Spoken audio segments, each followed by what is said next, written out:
नमस्कार, prime news आप देख रहे हैं। आपके साथ मैं हूं मेघना सचदेवा। उत्तर प्रदेश के स्वास्थ्य सचिव की तरफ से प्रेस कॉन्फ्रेंस की जा रही है, आइए देखते हैं। देश में रिकवरी का प्रतिशत अब बढ़कर के 93.33% हो गया है, 93.33%। कोरोना वायरस से संक्रमित लोगों में से 6,983 लोगों की अभी तक मृत्यु हुई है।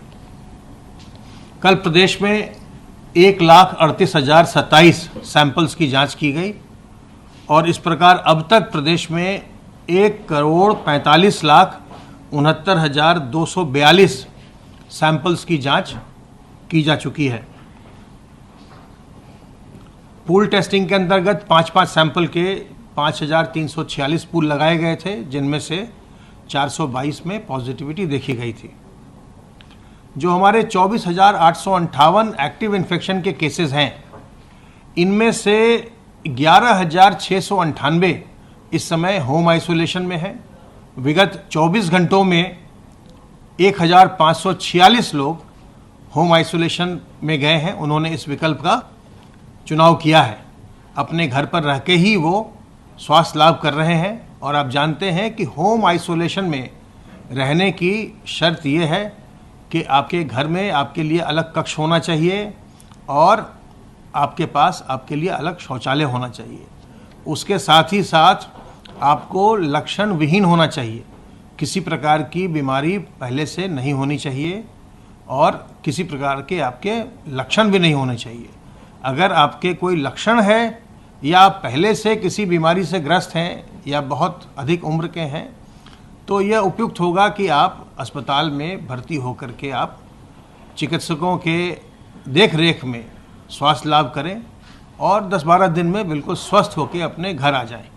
क्योंकि अगर आप ऐसा नहीं करते हैं और लक्षण रहते हुए या पहले से कोई बीमारी होते हुए आप घर पर रहते हैं और अपने लक्षणों को छुपाने का प्रयास करते हैं, तो फिर उसमें जटिलताएं आ जाती हैं। जटिलताएं आने की संभावना रहती है। तो वैसी स्थिति आने ही ना दें। जब इतने ज़्यादा कोविड हॉस्पिटल्स हैं, इतने ज़्यादा कोविड बेड्स की व्यवस्था की गई है, तो अगर आपको ज़रा सा भी लक्षण आ रहा है, ज़रा सा भी संदेह हो रहा है, तो अस्पताल में भर्ती होकर के अपना इलाज करवाइए।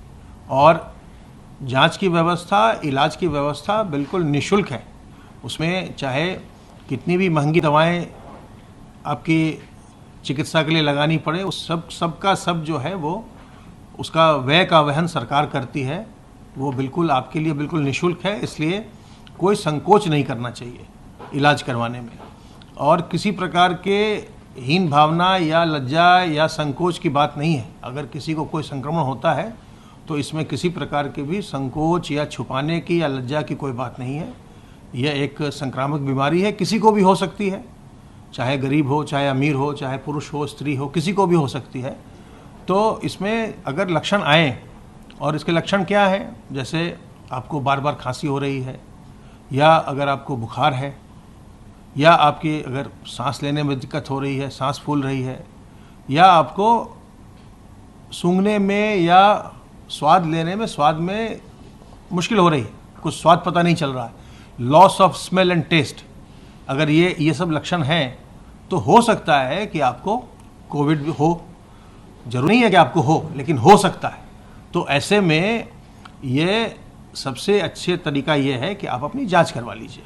और जांच की बहुत व्यापक व्यवस्था है और ये निःशुल्क भी है। तो इसलिए किसी प्रकार का संकोच मत करिए। तत्काल जो आपके ज़िले का कोविड कमांड सेंटर है या मुख्य चिकित्सा अधिकारी हैं या जिला चिकित्सालय है, वहाँ फ़ोन करिए। फ़ोन करके पता कर लीजिए कहाँ पर आपके आसपास में जांच हो रही है और जांच करवाइए।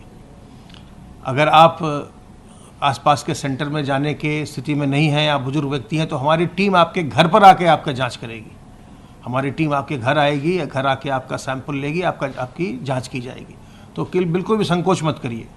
और किसी प्रकार की भी अगर आपको इसमें कठिनाई हो रही है या शंका हो रही है, तो हमारे जो स्टेट का हेल्पलाइन नंबर है 1800-180-5145 1800-180-5145, ये हमारा हेल्पलाइन नंबर है। इस पर फ़ोन करिए और फ़ोन करके फिर आप अपनी बात को रखिए। हमारे विशेषज्ञ आपकी सहायता करेंगे। अब तक होम आइसोलेशन में 2,69,657 लोग जा चुके हैं। उन्होंने इस विकल्प को चुना है और उनमें से 2,57,959 लोग अपने होम आइसोलेशन की अवधि पूर्ण कर चुके हैं। प्राइवेट चिकित्सालयों में अब इस समय 2,027 लोग अपना इलाज करवा रहे हैं भुगतान के आधार पर।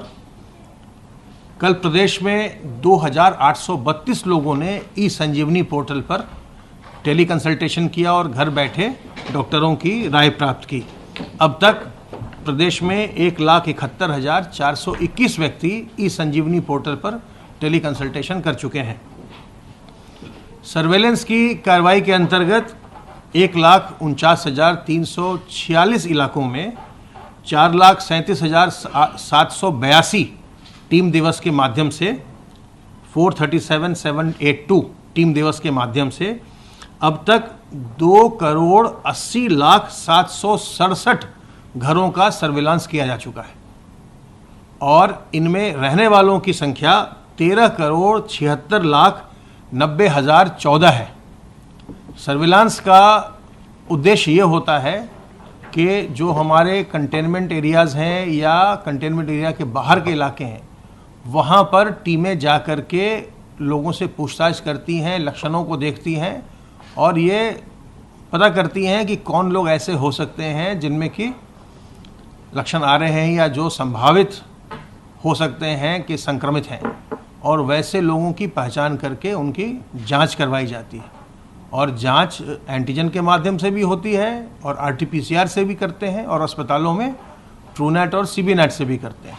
तो इस प्रकार से सर्वेलांस के माध्यम से, कॉन्टैक्ट ट्रेसिंग के माध्यम से ये पता करने की कोशिश की जाती है कि जो संक्रमित व्यक्ति ने किस दूसरे व्यक्ति को संक्रमित किया है और उसको कितनी जल्दी उसकी जांच करके पहचान करके उसको आइसोलेट कर लिया जाए घर पर या अस्पताल में, ताकि वो और दूसरे व्यक्तियों को संक्रमित न करने पाए। इसी प्रकार से संक्रमण की श्रृंखला टूटती है। और ये तो जो सरकारी विभाग है, चिकित्सा विभाग है, उसके जो कर्मचारी हैं, अन्य विभागों के कर्मचारी हैं, वो करते हैं संक्रमण की श्रृंखला को तोड़ने के लिए। संक्रमण की श्रृंखला को आप भी तोड़ सकते हैं, क्योंकि यह संक्रमण मनुष्य से मनुष्य को होता है। तो संक्रमण की श्रृंखला लोगों से ही चलती है। अगर लोग सावधान हो जाएं और लोग अपना बचाव कर लें संक्रमण से, तो संक्रमण की श्रृंखला वहीं टूट जाएगी। इसके लिए आप अपने हाथ को साबुन पानी से बार बार साफ करते रहिए। भीड़ भाड़ में मत जाइए, जहाँ तक संभव हो भीड़ भाड़ से बचिए। और अगर आपको कहीं जाना ही पड़े, ऐसी जगह जहाँ काफ़ी लोग हैं, बाजार जाना पड़े या कार्यालय जाना है या और किसी प्रतिष्ठान में जाना है, तो अपने मुंह और नाक को ढकिए। मास्क से ढकिए, रुमाल से ढकिए, गमछे से ढकिए, दुपट्टे से ढकिए, लेकिन मुंह और नाक को ढक कर रखिए। ऐसे में आप संक्रमित होने से बचेंगे। इस बात की संभावना नगण्य हो जाएगी कि आप संक्रमित हो पाएँ। और लोगों से 2 गज की दूरी बनाइए, लोगों से थोड़ा दूर रहिए। अगर ऐसी जगह जाते भी हैं जहां लोग बाग हैं, थोड़ा लोगों से अलग रहिए, दूर रहिए, मुंह और नाक को ढके रखिए, संक्रमण से बचे रहेंगे। अगर आप बचे रहेंगे तो आप जब लौट कर घर जाएंगे तो आपके जो परिवार वाले हैं वो भी संक्रमण से बचे रहेंगे, क्योंकि आपके घर के लोग तो घर के अंदर हैं, बच्चे घर के अंदर हैं, वो कहीं बाहर नहीं जा रहे, उनको तो घर बैठे संक्रमण प्राप्त नहीं होगा। संक्रमण आपसे ही प्राप्त होगा। आप बाहर निकले, आप कार्यालय गए, आप बाजार गए और किसी प्रतिष्ठान में गए, वहां आप संक्रमित हुए, सावधानी आपने नहीं बरती, घर गए, और घर गए तो फिर आपसे आपके परिवार वाले या आपके जो इष्ट मित्र हैं वो संक्रमित हो सकते हैं। इसलिए अगर आप सावधान रहेंगे, सतर्क रहेंगे, तो आप संक्रमण से बचेंगे और संक्रमण की श्रृंखला को भी आप तोड़ेंगे। तो मेरा आपसे अनुरोध है कि आप सावधानी बरतें, विशेष करके अपने बुजुर्गों का, महिलाओं का, गर्भवती महिलाओं का, छोटे बच्चों का और पहले से बीमार व्यक्तियों का ध्यान रखिए कि वो संक्रमित न होने पाए। सावधान रहिए, चिंता मुक्त रहिए, स्वस्थ रहिए और प्रसन्न रहिए।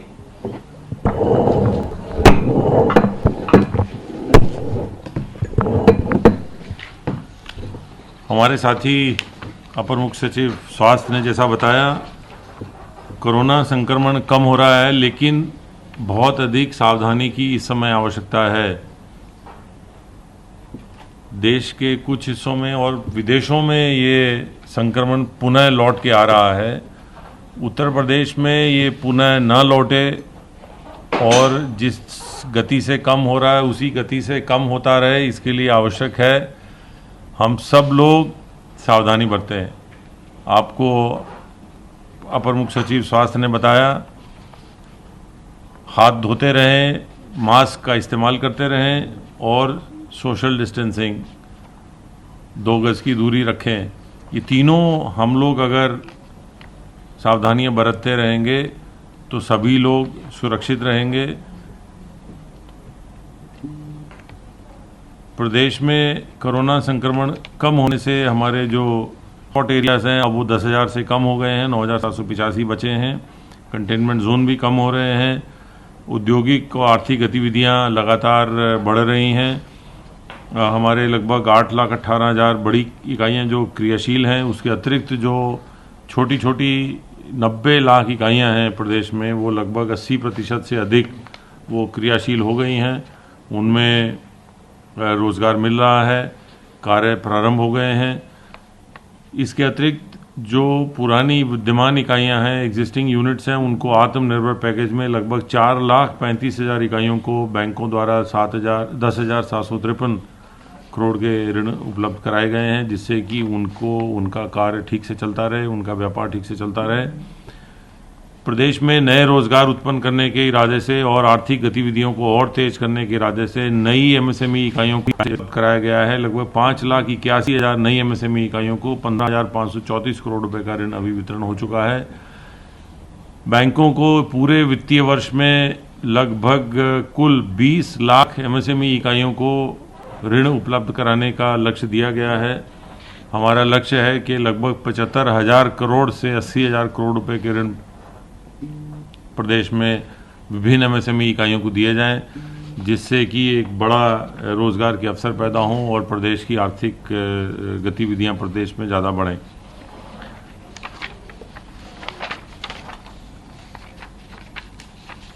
किसानों के लिए प्रदेश सरकार उनके धान क्रय के कार्यक्रम में प्रदेश सरकार प्राथमिकता से उनके साथ काम कर रही है। माननीय मुख्यमंत्री जी इसमें इसकी समीक्षा कर रहे हैं तथा प्रत्येक जिलाधिकारी को ये निर्देश दिया गया है कि वह सुनिश्चित कराएं कि कृषकों को, किसानों का धान खरीदा जाए, आसानी से खरीदा जाए और उसको उनको न्यूनतम समर्थन मूल्य उनको उपलब्ध कराया जाए। 72 घंटे के अंदर उनको धनराशि हस्तांतरित की जाए। अभी तक लगभग 39,13,000 कुंटल धान खरीदा जा चुका है, जबकि पिछले वर्ष से ये लगभग 6 से 7 गुना अधिक है और किसानों को लगातार भुगतान हो रहा है धान खरीद का। प्रदेश सरकार किसानों के धान की क्रय के लिए विशेष समीक्षा प्रत्येक दिन कर रही है और जो कर्मचारी अधिकारी इसमें कहीं उनके स्तर से लापरवाही पाई गई है उनके खिलाफ कार्रवाई भी की जा रही है। एफआईआर भी कराए गए हैं, वरिष्ठ अधिकारियों को निलंबित भी किया गया है। ये प्रयास जारी है हमारा कि किसानों से पूर्ण धान खरीदा जाए। ये इस बात से ही स्पष्ट है कि पिछले साल से लगभग 6 से 7 गुना धान अधिक खरीदा गया है। धन्यवाद।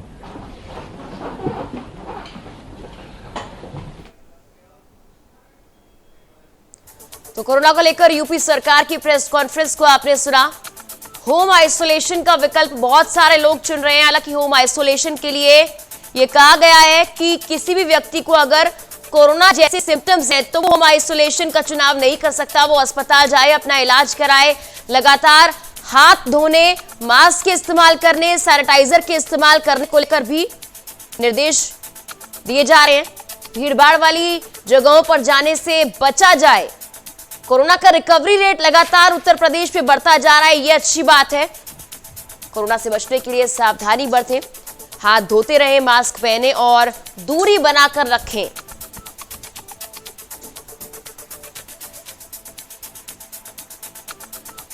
साथ ही साथ यह भी कहा गया कि आर्थिक इकाइयां रफ्तार पकड़ रही हैं।